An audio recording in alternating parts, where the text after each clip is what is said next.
Welcome to Aunty K's, your favorite radical queer indigenous auntie, bringing you tarot every day. Hello everyone, and welcome to Aunty K's Tarot. I am here to do a VR today to Cody from Tarot Readings from a Bitch, and this is Tarot Reviewer Questions. I first saw this video on Aquamarine 18's channel. I found two others so far on Astoria Sen's channel and Amethyst Ascension. I thought this was a pretty interesting tag, and I think it can be really insightful for people who wonder about reviews and who is doing these reviews and where they come from. All right. I'm thinking I'm going to show decks here, mostly that I've reviewed, depending on how it relates to the question.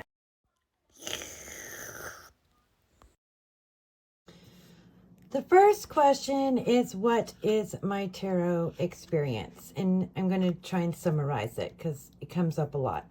I have been reading tarot for 15 years now. I learned tarot from folks in my community who decided to teach me after having learned astrology for,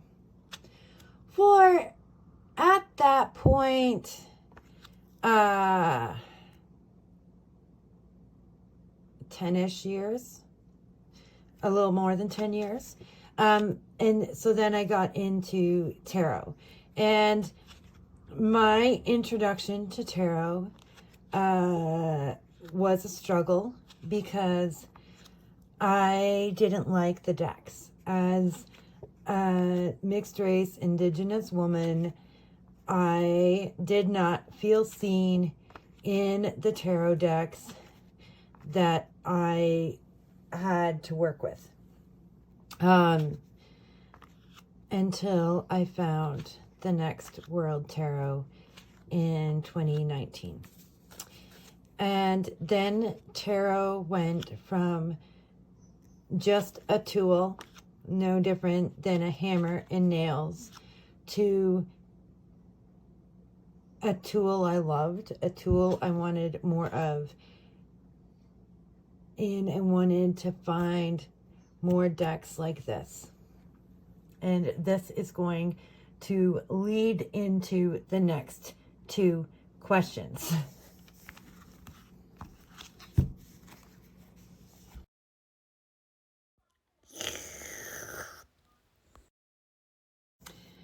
I am going to start with how did I get into reviewing decks before I talk about why I review decks. They kind of go together. So, how did I get into reviewing decks? I discovered Indie Deck Review on Instagram, and I fell in love with that account and the reviewers on there because of the real world report that we used to do on Indie Deck Review.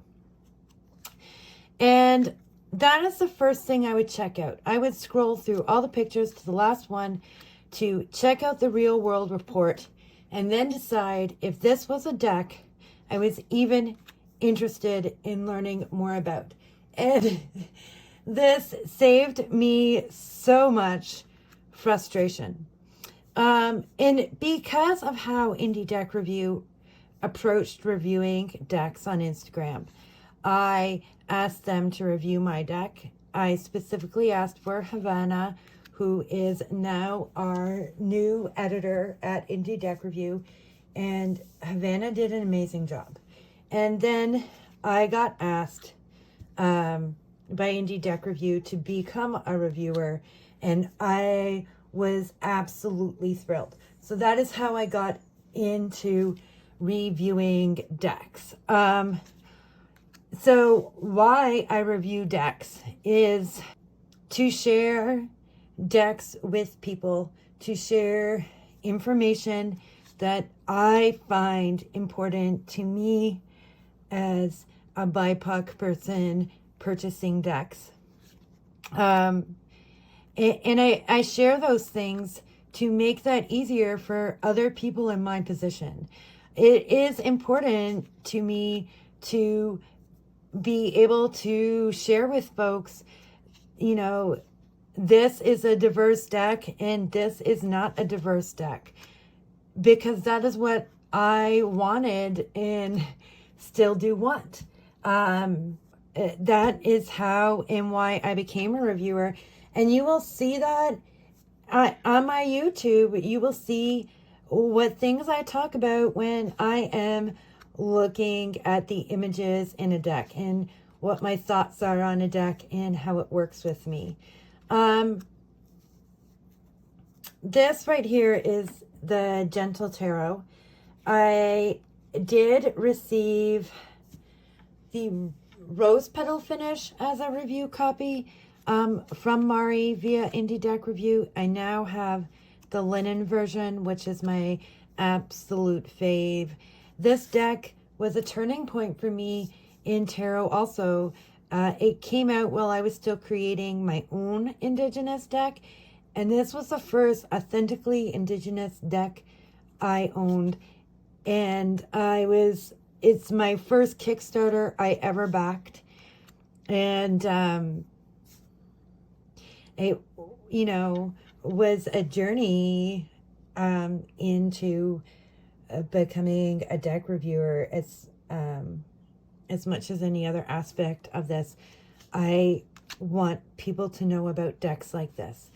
I want people to know if the deck that's claiming it is diverse is actually diverse before they spend their money on it. And I want to promote indie deck creators. I want to promote independent art and independent creation, and I want to promote, BIPOC and other marginalized artists and creators out there, because I am so thankful that was done for me and my deck. And I was so thankful that Indie Deck Review was out there doing the types of reviews I wanted and needed, and showing me the types of decks and creators I wanted to bring into my home.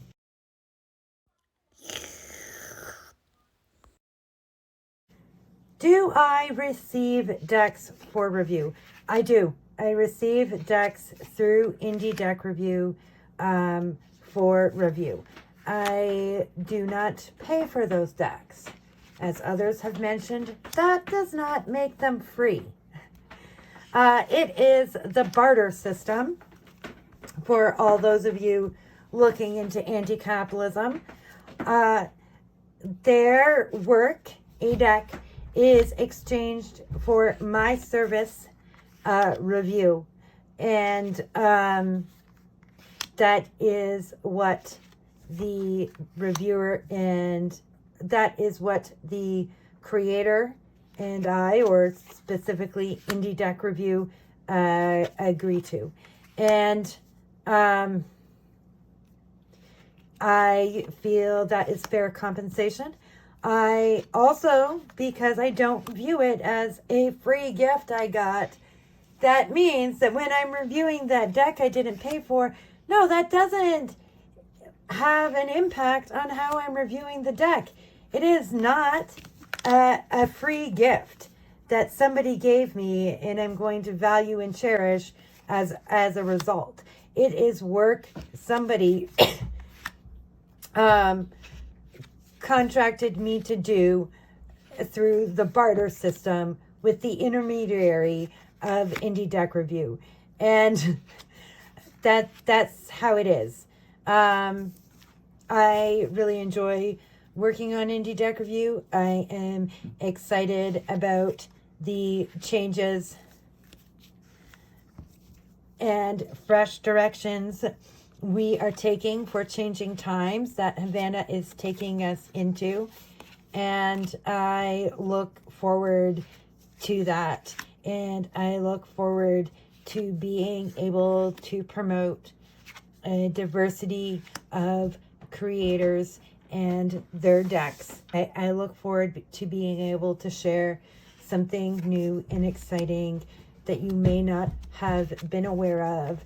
And I love being able to show you if this deck might be of interest to you.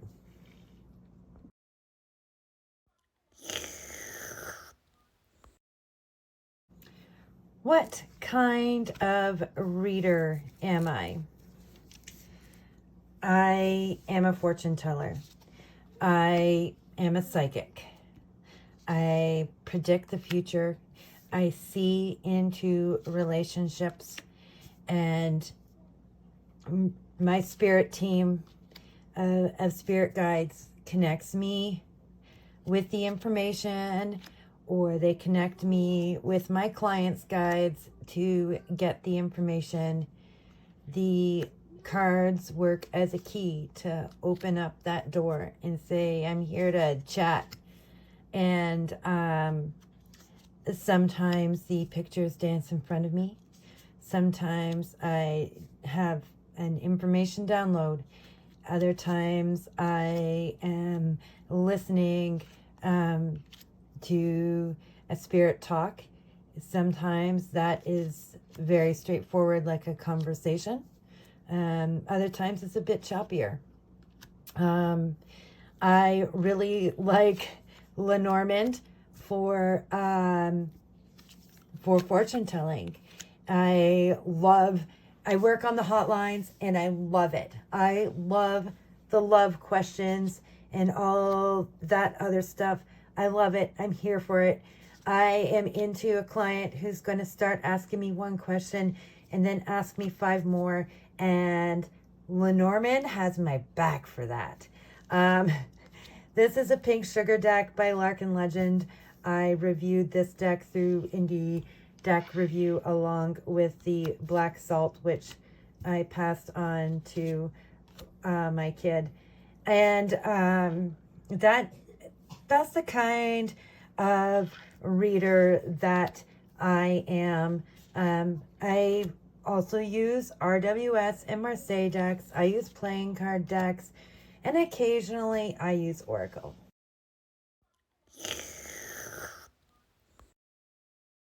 What kind of decks do I gravitate towards? I gravitate towards the colorful, the creative, and the political. This is Tarot Neocolonial, which I reviewed. This is the Fifth Spirit Tarot. This is the indie version, but I did review the mass market. And this is the Spectro Whirl Tarot, which I also reviewed for Indie Deck Review. So these are the sorts of decks I gravitate towards. I am gravitating more towards Pips and Marseille, as well as I mentioned Lenormand and playing cards. But, you know, I do have to say that RWS is where people get the most creative, frequently it seems. I really appreciate Pip decks for this creativity, and these are definitely the decks which I gravitate towards. So this deck is a deck I love, but is hard to shuffle because it's tall and it's narrow. If it wasn't narrow, I could shuffle it corner to corner, but because it's narrow, that makes it really difficult. I think I'm leading into what comes next.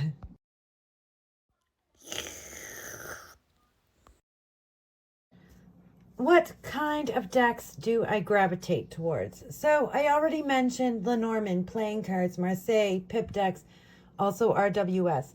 I gravitate towards color largely, primarily, and I want to see various types of diversity in my deck. I gravitate towards decks that are by BIPOC artists and creators. It ends up making a difference most often in what diversity is considered to be. You know, a white artist would make a card like this frequently with, you know, one brown hand. And or the lovers cards will always be, you know, mixed race with one of those people being white as the default. So I do gravitate towards BIPOC creators. I want to know what the card is about, preferably without the guidebook. That said, I'm not huge into clone decks, so you know, if you can describe what you're getting at briefly and quickly to me in a guidebook, I'm all in. I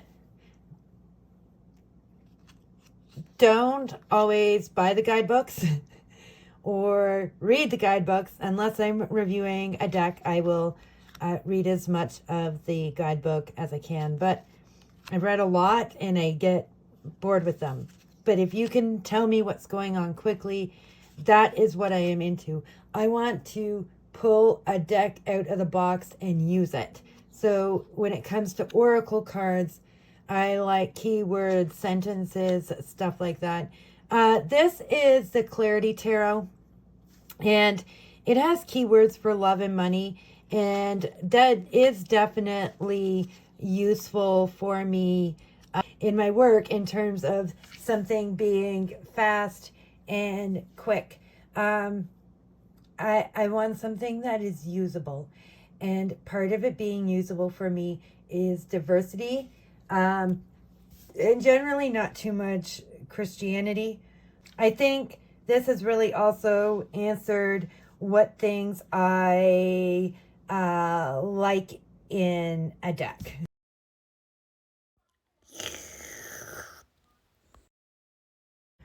What do I dislike in a deck? I don't hold on a lot to the decks I'm not into, but I haven't known what to do with this one. So this is a review deck I didn't like. I dislike a deck that is lazy. Like this deck is a really good example of that. As you can see in these court cards, we are talking really lazy. I also dislike taking a white face and painting it brown or black. This is the art version of brown face, black face is not okay. Like, see, they have the exact same faces. Those are things I dislike in a deck. I dislike a deck I can't shuffle. And to be fair, I have arthritis. I have small hands relative to my very small feet where I wear children's shoes. But it's really the stiffness of my fingers that is the deterrent for me when it comes to what I don't like in a deck.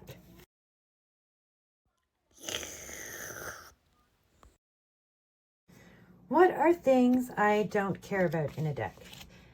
When I am reviewing a deck, I don't care if it is not my art style.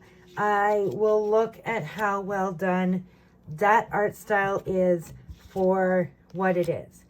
I don't care if you don't have a guidebook. Although it is tricky when I don't know exactly, you know, what the thought process is.